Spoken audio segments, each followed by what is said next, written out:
What is going on, everybody? Welcome back to another Detroit Lions video. The Detroit Lions this week are traveling to Indianapolis to joint practice and play in the preseason the Indianapolis Colts. And after 2 days of joint practices, there are a lot of takeaways and there's a lot of things to note based off of the Lions' first look this season versus a potential playoff and maybe dark horse Super Bowl contenders. So with that being the case, we have a ton of takeaways about the team, about individuals, and just about how the practices went in general. So with all that being said and all that out of the way, let's get straight on into taking a look at Detroit Lions joint practice before week 2 of the NFL preseason. Now, the first couple days of joint practice between the Detroit Lions and the Indianapolis Colts had quite a few ups and quite a few downs. The ups coming from the offensive side of the ball and the downs primarily coming from the defensive side of the ball, at least in day one. The Detroit Lions offense matched up against the Indianapolis Colts top 10 ranking defense from a season ago and seemed to be pretty comfortable at moving the ball. Jared Goff was very good, very decisive with the football, had some really good throws that would have been very tough throws to defend in an actual game. And Jared Goff had completions to Amon-Ra St. Brown, DJ Chark, Josh Reynolds, as well as Khalif Raymond that all went for 20 plus yards. They were hitting some big plays, they were hitting some big runs, and they capped off a long drive with a big play by DeAndre Swift where he leaked out of the backfield, created some separation, and thanks to a block from TJ Hawkinson, they were able to find the end zone. Now, the defense on day one was really where things started to go a little bit off the rails, as the defense looked just plain and simply unprepared for the Colts offense. The Colts ran all over them. Jonathan Taylor had a big day. The Colts wide receiving core had a big day. Matt Ryan had a big day. If you were a starter on the Colts offense in day one of joint practices, you probably made a little bit of money because the Lions defense didn't do very well. They didn't play very good football. They weren't playing very good defense, and despite a few splashy plays like a PBU from Jeff Okudah, a PBU from Amani Oruwariye, and some good battles between the offensive and defensive lines, the Colts offense very easily and very clearly won the first day of combined and joint practice. Now, I wouldn't say that it was a clean sweep by the Colts offense, right? The defensive line, as I said, did give them some problems. Aiden Hutchinson was a threat, created some pressures.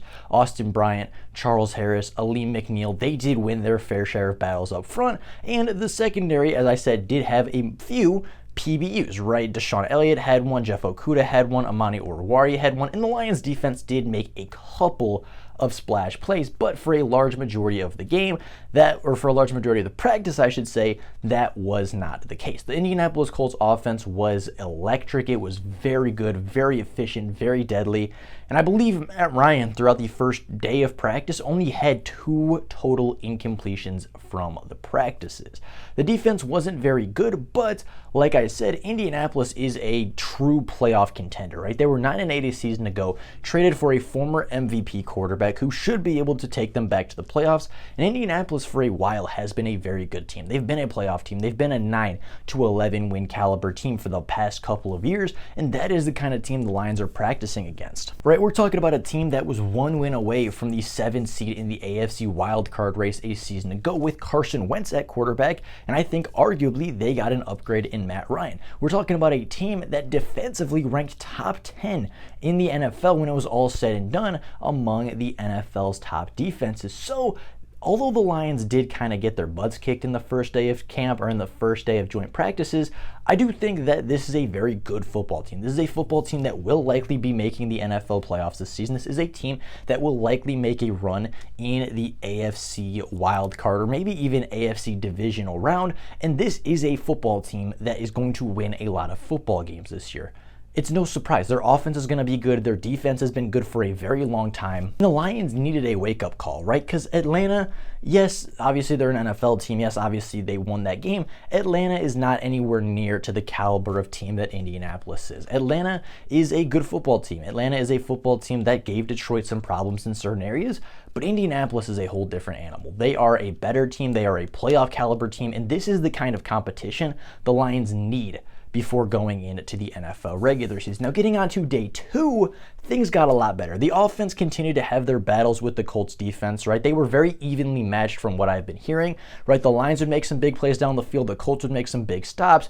There were a lot of back and forth battles on the Lions offense and the Colts first team defense that led a lot of people to believe that the Lions offense can be very good this year, right? Colts defense, top 10 in the NFL a season ago, and the Lions are driving. They're getting big plays. They're getting chunks. They're getting a splashy, points on the board. They are, for all intents and purposes, a good football team, and I think the offense is winning a large majority of their matchups versus the Indianapolis Colts defense. But day 2 is where the Lions defense came to play. Day 2 was significantly better than day 1, and in fact, the Lions defense was nearly perfect in day 2. Now, the Lions and Colts did a lot of 2-minute drills and red zone drills to start and end practice, and the Detroit Lions first team defense and even second team defense won all of them. The Colts first team offense had 12 plays in the red zone to score a touchdown or to score as many times as they could. The Lions defense gave up 0 points. In 12 red zone plays, the Lions did not allow a point. And then to end the practice, they ended with 2-minute high pressure drills where on 2 consecutive drives, the Detroit Lions forced a 4th down failed conversion on both drives. The Indianapolis offense did not pick up a first down in those 2-minute drills, and obviously, as I said, it did not pick up a single point in the red zone team periods. The Lions forced a few turnovers. They forced a turnover in the red zone as they forced a fumble on the Colts running back, not Jonathan Taylor, but one of the backups, where Aiden Hutchinson recovered it in the red zone for a red zone turnover. And you can't get much better than giving up 0 points on 12 plays. That was a very, very good bounce back day for the Detroit Lions defense. They played hard. Their run defense was significantly better. Their gap assignments from linebackers were extremely, extremely good, based off what we saw a few days ago in the game and from yesterday at practice. And the cornerbacks in the secondary were more aggressive. They had their hands on the football more. They created more pass breakups. They had more turnovers forced. They were, quite frankly, a better football unit, this team. They were, quite frankly, a better football unit on day 2. And just overall, the defense came to play. I don't know what Aaron Glenn said at the hotel after day 1 of training camp. I don't know what the defensive coordinator was calling differently or what was going on. But the day 2 of Detroit Lions defense was significantly different and significantly better than the day 1 version of themselves. They didn't give up points. They created some turnovers. Aiden Hutchinson had a fumble recovery. Kirby Joseph on day 1 did have an interception off of Nick Foles, and they just looked like a very complete unit on defense. Now, with that being said, there were a couple of standout players from day 2 and day 1. Standouts from day 1 include safety Kirby Joseph, the 3rd-round selection from Illinois, as well as a majority of the offensive players. And standouts on day 2 include guys like Aiden Hutchinson. A majority of the defensive line actually had a very good day on day 2. Aiden Hutchinson won a lot of reps. Aleem McNeil was dominant in the middle, and Charles Harris had his fair share of pressures as well. But I think the cornerback and the secondary player that stood out the most on day 2 was Jeff Okudah. Jeff Okudah had a very, very rough practice on day 1. He gave up a lot of big plays to Michael Pittman. He gave up a lot of touchdowns. He did have a pass breakup at the end. He did have a pass breakup to end practice, but he had a very, very rough day, to say the least. And as a player that is already taking a lot of judgment, as a player that's already getting a lot of hate and has a lot of eyes on him, Jeff Okudah can't really afford to have that many bad days at camp, and he did have a bad day at day 1. Like I said, he got burnt, he got beat a few times for some really big plays, but he came back in day 2. He finished day 1 strong with a big PBU and was one of the few incompletions Matt Ryan threw that day, but he came back day 2 and played so much better. He started with the first team defense, had multiple pass breakups versus Michael Pittman in both 1-on-1s as well as 7-on-7 in team periods. He looked like a completely different cornerback, a completely different player.